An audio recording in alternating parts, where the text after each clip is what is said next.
Oogenesis and follicular development are the two processes that occur simultaneously.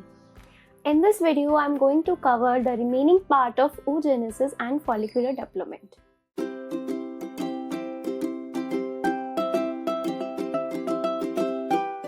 Hey everyone, welcome back to HM Learnings. I am Harshita, the creator of HM Learnings, where students come to clear their concept and to get the study material.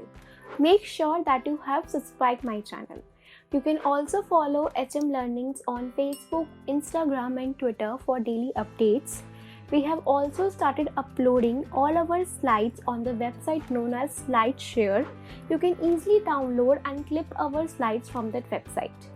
I will also share the link of this video slides in the description box.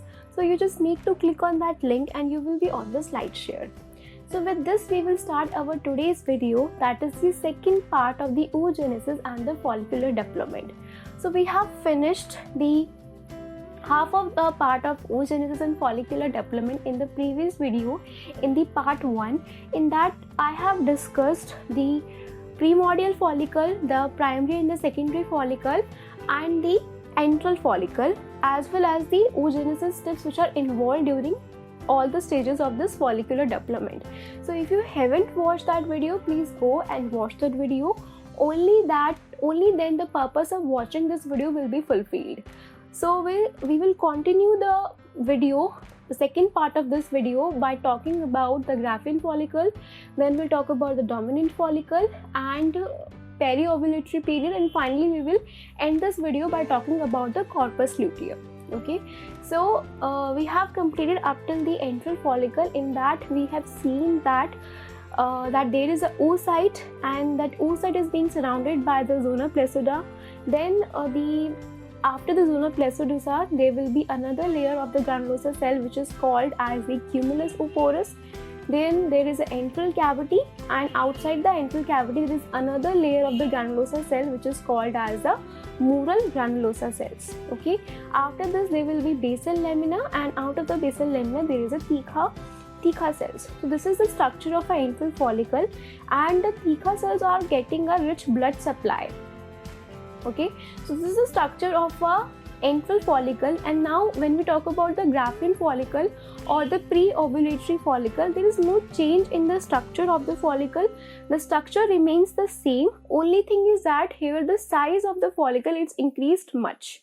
Okay, so during this, what is happening is that we are talking about here the dominant follicle. Now you have to understand one concept here, that there is a recruited follicle and there is a dominant follicle.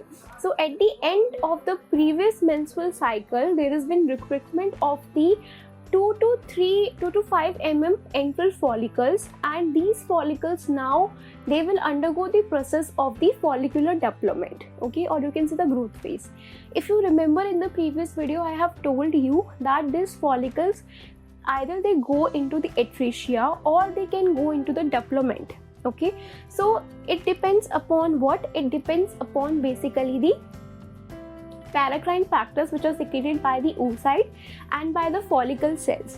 Now this is true up to the level of the secondary follicle, only. From the antral follicle, now it is in the hand of the FSH. The FSH will decide that these follicles are going to be recruited for the further development. So this happens in the late phase, in the previous menstrual cycle. Okay, at the end of the previous menstrual cycle, the FSH level starts rising and it is causing the recruitment of the antral follicles. Now these follicles have been recruited, but we know that only one follicle is going to ovulate, because in each menstrual cycle what is happening, there is only one ovum which is there.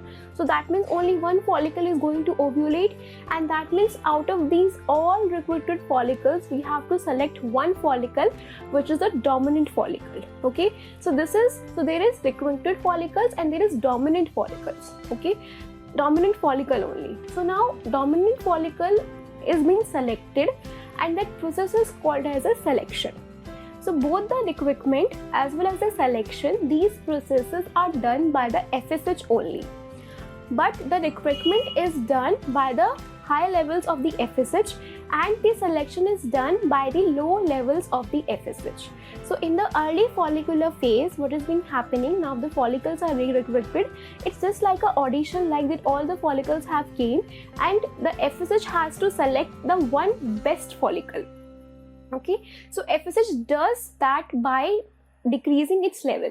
Okay, so there is decrease in the FSH level, and the follicle which has a maximum number of the FSH receptor will be responsible, will be responsive even to the lower levels of the FSH, and that is why it is going to secrete even the high levels of estrogen, even though in the presence of the low levels of the FSH. So the follicle with the highest number of the FSH receptor secreting highest amount of the estrogen is a dominant follicle, and this process is called as the selection of a dominant follicle by the FSH hormone. Okay, so these things are very tough right now, but I will repeat this thing. We will discuss this again when we talk about the ovarian cycle, the follicular phase in the ovarian cycle, when we have a video on the menstrual cycle. So don't worry about this. You have to just understand here that Graafian follicle is a dominant follicle, and dominant follicle is the one which is secreting the high levels of the estrogen, the highest level of the estrogen, and it has been selected by basically reducing the basal levels of the FSH hormone. Okay, now the gamete which is present here is what? It is again the primary oocyte which has been arrested at the meiosis 1 until the LH surge. The mechanism of meiotic arrest I have already told you in the previous video, so go and watch that. And at that time, what has been happening, that primary oocyte, it will reach a diameter of about 140 micrometer by the ovulation. Now the next is the endocrine function of this Graafian follicle. So the Graafian follicle has the same endocrine function as that of the antral follicle. Antral follicle, Graafian follicle, and the dominant follicle, all these follicles now start responding to the gonadotropins. So this is already we have discussed in the previous video, but I will repeat this here too, that this is what the theca cell, and this is a basal lamina which is separating the theca cell and the granulosa cell. So theca cell is getting a very good blood supply, but the granulosa cell is not having that much good supply. Now what is being happening, if you can see the difference, is that the theca cell has the LH receptor and the granulosa cell has the FSH receptor. Now the LH hormone came and bind to the LH receptor, and the FSH will come and bind to the FSH receptor. Now what is the function of the gonadotropins? LH and the FSH, they have a function to cause the secretion of the steroid hormones from the gonads. Either it is in the male or in the female. They are going to secrete the steroid hormones, the sex steroid hormones. So definitely what they do, they will cause the expression of the enzymes that are involved in the synthesis of these steroid hormones.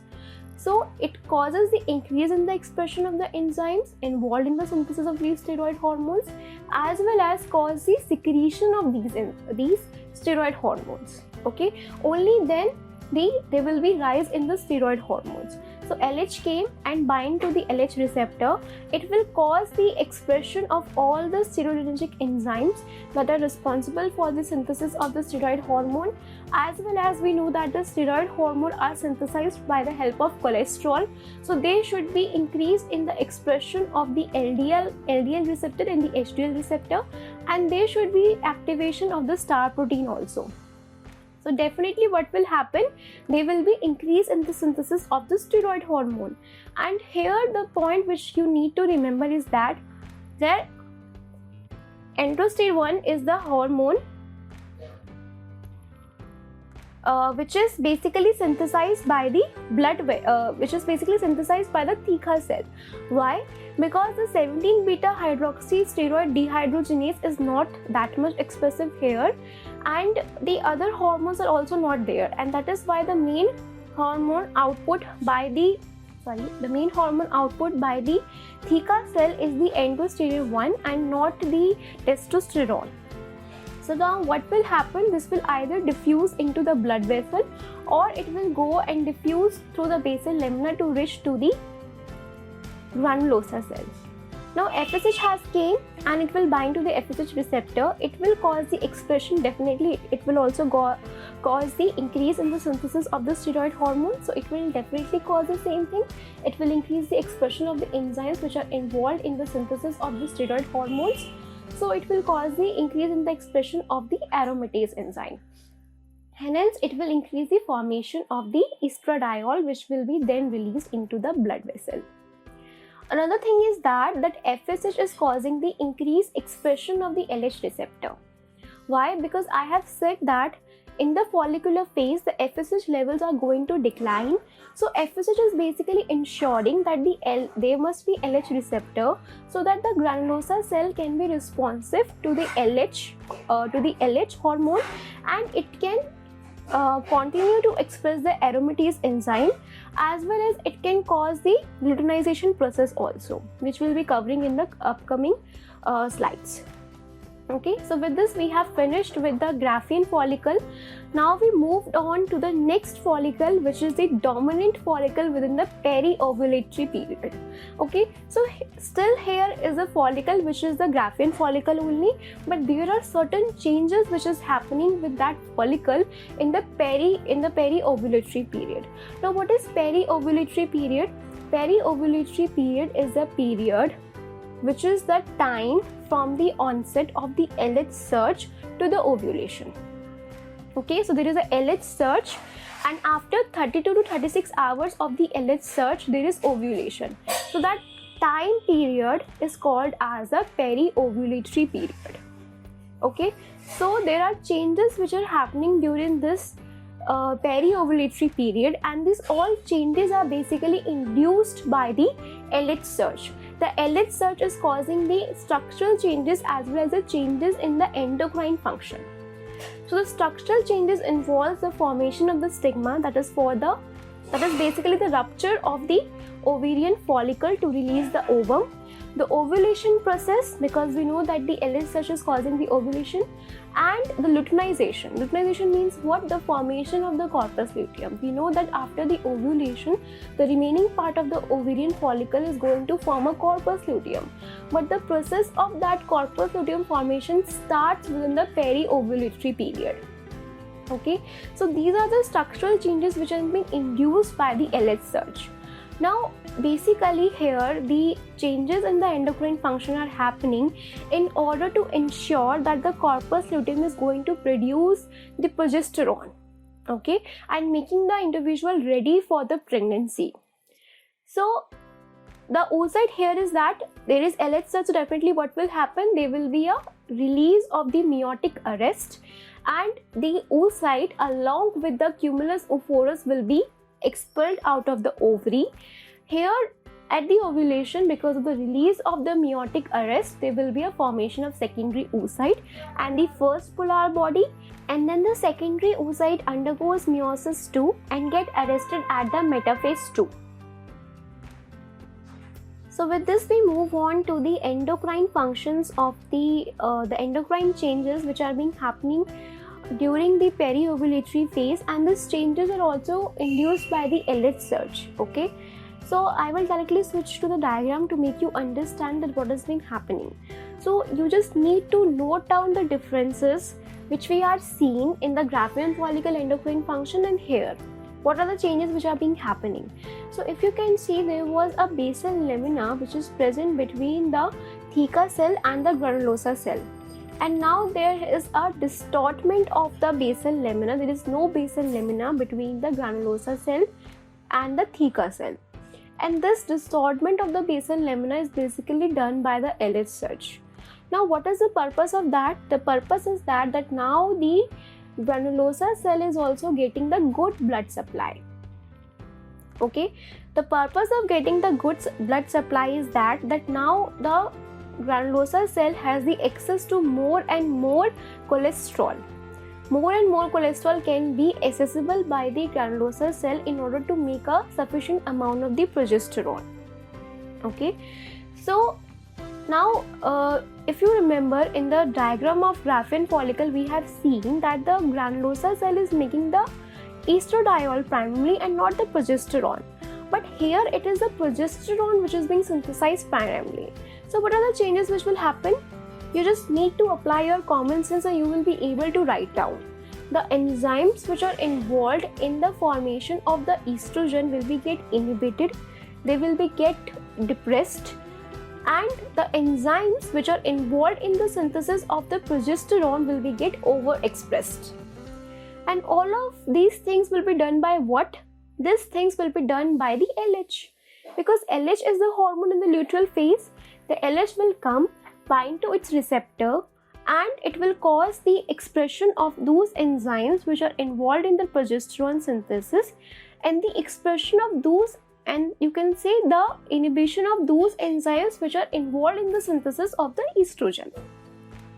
Another point is that progesterone is further not metabolized to form the metabolites like the 17-hydroxyprogesterone or the other metabolites. Why? Because the same reason, the another enzymes which are involved in the further metabolism of the progesterone in the steroid hormone cascade are not present here.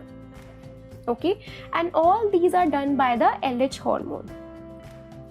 Now if you look at the theca cells, there is no change, it is the same, it is still forming the androstenedione 1, it is going to diffuse into the mural granulosa cells and it is converting into the estradiol by the help of the aromatase. Okay, there is some expression of the aromatase is still there, and that is why during the luteal phase we have a sufficient amount of the progesterone, we have a high progesterone and we have a little bit estrogen also.